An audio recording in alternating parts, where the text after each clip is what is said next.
पौराणिक ग्रंथों के मुताबिक जालंधर नाम का एक राक्षस देवी देवताओं को अपने आतंक से तबाह कर रखा था। कहते हैं कि जालंधर की पत्नी वृंदा एक पतिव्रता नारी थी। कहा जाता है कि उसकी पूजा से जालंधर को किसी युद्ध में पराजय हासिल नहीं होती थी। इसके अलावा वृंदा भगवान विष्णु की भी परम भक्त थी। ऐसे में भगवान विष्णु की कृपा के कारण भी उसे युद्ध में हमेशा विजय हासिल होता था। एक दिन जालंधर स्वर्गलोक पर आक्रमण कर दिया, जिसके बाद सभी देवी देवता भगवान विष्णु के पास गए और उनसे रक्षा की गुहार लगाई। भगवान विष्णु इस बात को जानते थे कि वृंदा की भक्ति को भंग किए बिना जालंधर को परास्त करना मुमकिन नहीं है। ऐसे में उन्होंने जालंधर का रूप धारण किया, जिसके बाद वृंदा का पतिव्रता धर्म टूट गया, जिससे जालंधर की सारी शक्तियां खत्म हो गईं। जिसके बाद जालंधर युद्ध में मारा गया। वृंदा को जालंधर की मृत्यु का समाचार मिला तो वो बहुत निराश हो गई। बाद में वृंदा को जब उसके साथ किए गए छल का पता चला तो व्रत क्रोधित होकर भगवान विष्णु को श्राप दे दिया। वृंदा का पतिव्रता व्रत भंग होने की वजह से उसने भगवान श्री हरि को श्राप दिया, जिस तक आपने छल से मुझे वियोग का कष्ट दिया है, उसी तरह आपके पत्नी का भी छल से हरण होगा। साथ ही आप पत्थर के हो जाएंगे और उस पत्थर को लोग शालिग्राम के रूप में जानते हैं। कहते हैं कि वृंदा के श्राप की वजह से भगवान विष्णु दशरथ के पुत्र श्री राम के रूप में जन्म लिया। फिर बाद में उन्हें सीता हरण के वियोग का कष्ट झेलना पड़ा। धार्मिक कथा है कि वृंदा पति के वियोग को सहन नहीं कर पाई और सती हो गई। कहा जाता है कि वृंदा की राख से जो पौधा उत्पन्न हुआ उसे भगवान विष्णु ने तुलसी का नाम दिया, जिसके बाद भगवान विष्णु ने यह प्रण लिया कि वे तुलसी के बिना भोग ग्रहण नहीं करेंगे। इसके साथ ही उनका विवाह शालिग्राम से होगा। मान्यता है कि जो कोई श्रद्धापूर्वक तुलसी विवाह संपन्न कराएगा, उसका वैवाहिक जीवन खुशियों से भर जाएगा। कार्तिक मास को तुलसी पूजा के लिए विशेष माना गया है। इस माह में रोजाना तुलसी पर जल और दिया या दीपक जलाने से धन धान्य में वृद्धि होती है और आपके घर में माँ लक्ष्मी जी का वास होता है। कार्तिक मास में तुलसी पूजा के लिए विशेष माना गया है। इस माह में रोजाना तुलसी पर जल और दिया या दीपक जलाने से धन धान्य में वृद्धि होती है। कार्तिक माह में तुलसी पूजन का विशेष महत्व बताया गया है। आइए जानते हैं क्यों करते हैं कार्तिक माह में तुलसी के पेड़ की पूजा और क्या है इसका महत्व। कार्तिक मास को तुलसी पूजा के लिए विशेष माना गया है। इस माह में रोजाना तुलसी पर जल और दिया या दीपक जलाने से धन धान्य में वृद्धि होती है और आपके घर में माँ लक्ष्मी जी का वास होता है। कार्तिक मास में तुलसी पर जल जरूर दें और देसी घी या तेल का दीपक जरूर जलाएं। ऐसा माना जाता है भगवान विष्णु तुलसी जी के हृदय में शालिग्राम के रूप में निवास करते हैं। इस वजह से दीपदान का भी विशेष महत्व माना गया है। तुलसी का पेड़ अगर आपके घर में है तो माना जाता है कि आपके घर में माँ लक्ष्मी जी का वास है। कार्तिक मास में तुलसी जी क्या विशेष आराधना की जाती है। इस मास में कार्तिक पूर्णिमा के दिन तुलसी पूजन करने से देवी लक्ष्मी भी प्रसन्न होती हैं। कार्तिक मास में तुलसी पूजन करने से घर में धर्म, अर्थ, काम और मोक्ष की प्राप्ति होती है और घर में सुख शांति भी बनी रहती है। कार्तिक मास में तुलसी पूजन का काफ़ी महत्व है। माना जाता है कि तुलसी में साक्षात माँ लक्ष्मी का वास होता है। ऐसे में कार्तिक पूर्णिमा के दिन विधि अनुसार तुलसी पूजा करने से देवी लक्ष्मी प्रसन्न होती है। तो चलिए जानते हैं कार्तिक मास में तुलसी पूजा की सही विधि और महत्व क्या है। सबसे पहले तुलसी के पौधे के चारों ओर स्तंभ बनाकर उस पर तोरण से सजा दें। सजाने के बाद तुलसी के गमले या चबूतरे पर स्वास्तिक बना दें। इसके बाद तुलसी के समीप रंगोली से कमल, शंख, चक्र और गाय के पैर का चित्र बना दें। तुलसी के पौधे के पास एक आंवले का पौधा भी रखें। माना जाता है कि आंवले में भगवान विष्णु का निवास होता है। अब तुलसी पौधे में घी का दीप और धूप दिखाने के बाद तुलसी का आवाहन करें। इसके बाद रोली, सिंदूर, चंदन और नैवेद्य चढ़ाकर तुलसी जी को लाल या पीले रंग का वस्त्र चढ़ाएं। अब तुलसी के चारों ओर दीपदान करें और तुलसी के समीप सुबह शाम रोज दीपक जलाएं। सनातन धर्म में तुलसी को बेहद पवित्र और पूजनीय माना जाता है और कार्तिक का महीना तुलसी पूजन के लिए सबसे खास होता है।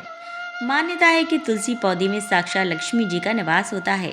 इसीलिए कार्तिक माह में तुलसी के समीप दीपक जलाने से धन की देवी माँ लक्ष्मी प्रसन्न होती हैं और भक्तों पर अपनी असीम कृपा बरसाती हैं। पुराणों में वर्णित है कि कार्तिक मास धर्म, कर्म, अर्थ और मोक्ष प्रदान करने वाला महीना होता है। ऐसे में इस दौरान तुलसी का पूजन करना शुभ फलदायी होता है। हिंदू महीने में कार्तिक माह का अत्यधिक महत्व माना गया है। इस पूरे माह में स्नान, दान तथा अन्य धार्मिक कार्यों को करना शुभ माना गया है। कार्तिक स्नान के साथ तुलसी जी की पूजा का भी अत्यधिक महत्व है। इसी माह में तुलसी जी का विवाह भी कराया जाता है। जिन्हें कन्या संतान नहीं होती, वह तुलसी जी का विवाह शालिग्राम जी से कराकर कन्यादान का सुख पाते हैं। इसी कार्तिक माह से जुड़ी एक कहानी आप लोगों तक पहुंचाने का प्रयास किया जा रहा है। कार्तिक माह में सभी औरतें तुलसी जी को जल से सींचा करती थीं। एक बुढ़िया भी थी जो कार्तिक माह में तुलसी को सींचने जाती थी और जब वह जाती तो तुलसी माता से कहती कि हे तुलसी माता, सत की दाता, मैं तेरा विरवा सींचती हूँ, मुझे बहू दे, पीले रंग की धोती दे, मीठा ग्रास दे, बैकुंठ में बास दे, अच्छी मौज दे, चंदन का काट दे, अच्छा रास दे, खाने को दाल भात दे और 11 के दिन कृष्ण का कंधा दे। बुढ़िया माँ की यह बातें सुन तुलसी माता सूखने लगी। तुलसी माता को यूं सूखते देख भगवान ने पूछा कि हे तुलसी, तुम दिन प्रतिदिन क्यों सूखती जा रही हो? तुलसी माता ने कहा कि बस मेरे मन की मत पूछो। भगवान ने कहा कि मैं नहीं पूछूंगा तो कौन पूछेगा? इस पर तुलसी माता कहती हैं कि एक बुढ़िया आती है और अपनी बात कहकर चली जाती है। मैं उसकी सभी बातें पूरी कर दूंगी, लेकिन कृष्ण का कंधा कहाँ से लाऊंगी? भगवान कृष्ण बोले कि वह मरेगी तो अपने आप ही कंधा देने जाऊंगा, तुम बुढ़िया माई से यह बात कह देना। इसके बाद बुढ़िया मर गई। बुढ़िया के मरने पर सारा गांव इकट्ठा हो गया और उसका अंतिम संस्कार आने पर उसे उठाने लगे, लेकिन वह बहुत भारी हो गई जिससे उसकी अर्थी टस से मस ना हुई। सभी बोले कि यह तो बहुत संस्कारी थी, बहुत पूजा पाठ किया करती थी, कोई पाप नहीं किया, फिर यह इतनी भारी कैसे हो गई? बूढ़े ब्राह्मण के वेश में भगवान आए और कहने लगे कि यह भीड़ कैसी है? तब गांव वाले बोले कि एक बुढ़िया मर गई है और वह इतनी पापिन थी कि उसकी अर्थी नहीं उठ रही है, बहुत भारी हो गई है। भगवान बोले कि मुझे इसके कान में कुछ कहने दो, फिर ये उठ जाएगी।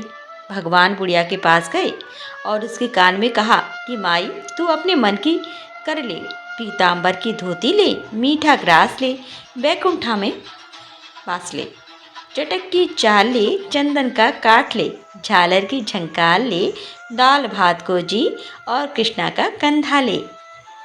भगवान की सभी बातें सुनकर बुढ़िया हल्की हो गई। भगवान अपने कंधे पर उसे ले गए। बुढ़िया को मुक्ति मिल गई और वो बैकुंठ को चली गई।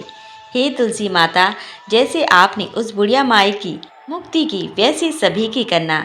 जय, जैसे भगवान ने उसे कंधा दिया, हमें भी देना। बोलो तुलसी मैया की जय। पौराणिक कथा के अनुसार ऐसा कहा जाता है कि एक दिन भगवान गणेश गंगा किनारे तपस्या में लीन थे। उस समय कन्या तुलसी भी गंगा तट पर अपने विवाह हेतु तीर्थ करते करते वहां पहुंच गई। इस दौरान तपस्या में लीन भगवान गणेश रत्न जड़ित सिंहासन पर बैठे थे। उनके शरीर में चंदन का लेप और रत्न से जुड़े हुए हार थे जो बेहद मनमोहक दिख रहे थे। तभी अचानक तुलसी जी की नज़र उन पर पड़ी और वह भगवान गणेश के प्रति बेहद आकर्षित हो गई। ऐसे में तुलसी जी ने भगवान गणेश को तपस्या से भंग कर दिया और उन्हें विवाह का प्रस्ताव दिया। तपस्या भंग होने पर भगवान गणेश बेहद क्रोधित हुए और उनके विवाह के प्रस्ताव को ठुकरा दिया। उसके बाद भगवान गणेश के ठुकराए प्रस्ताव से क्रोधित होकर तुलसी जी ने उन्हें श्राप दे दिया। उन्होंने कहा कि आपके 2 विवाह होंगे। उसके बाद गजानन ने भी तुलसी को श्राप दिया कि उनका विवाह एक असुर से होगा। तभी इस श्राप को सुनते ही तुलसी जी माफ़ी मांगने लगी। उसके बाद बप्पा ने तुलसी जी से कहा कि तुम्हारा विवाह शंखचूर्ण नामक राक्षस से होगा और इसके बाद तुम पौधे का रूप धारण कर लोगी।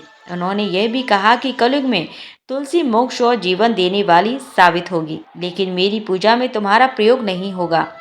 इसीलिए भगवान गणेश की पूजा में तुलसी का प्रयोग नहीं होता है।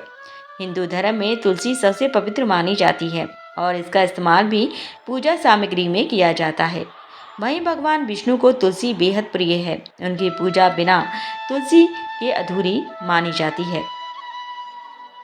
कार्तिक मास में तुलसी पूजा के 5 नियम। कार्तिक माह में नियमित सूर्यास्त के बाद आपको तुलसी जी में एक घी का दीपक जरूर अर्पित करना चाहिए। ऐसा करने से आपके घर में क्लेश शांत होता है और सकारात्मक ऊर्जा का प्रवेश होता है। कार्तिक माह में तुलसी जी को नए वस्त्र और सुहाग का सामान भी अर्पित करना चाहिए। तुलसी जी को हमेशा हरी चूड़ियाँ और हरी चुंदरी ही अर्पित करनी चाहिए, क्योंकि तुलसी जी बुध ग्रह का प्रतिनिधित्व करती हैं। तुलसी जी में सिंदूर या कुमकुम चढ़ाने की जगह आपको हल्दी अर्पित करनी चाहिए, क्योंकि पीला रंग श्री हरि को विष्णु को अति प्रिय है। तुलसी जी की परिक्रमा का भी कार्तिक मास में अलग ही महत्व है। वैसे तो आपको नियमित ही तुलसी की परिक्रमा करनी चाहिए, मगर यदि आप रोज नहीं कर पाती तो कार्तिक मास में नियमित तुलसी के पौधे की 3 बार परिक्रमा अवश्य करें। तुलसी को नियमित काले तिल डालकर जल अर्पित करें। पहले आपको सूर्य को जल अर्पित करना है और उसके बाद तुलसी को जल अर्पित करें।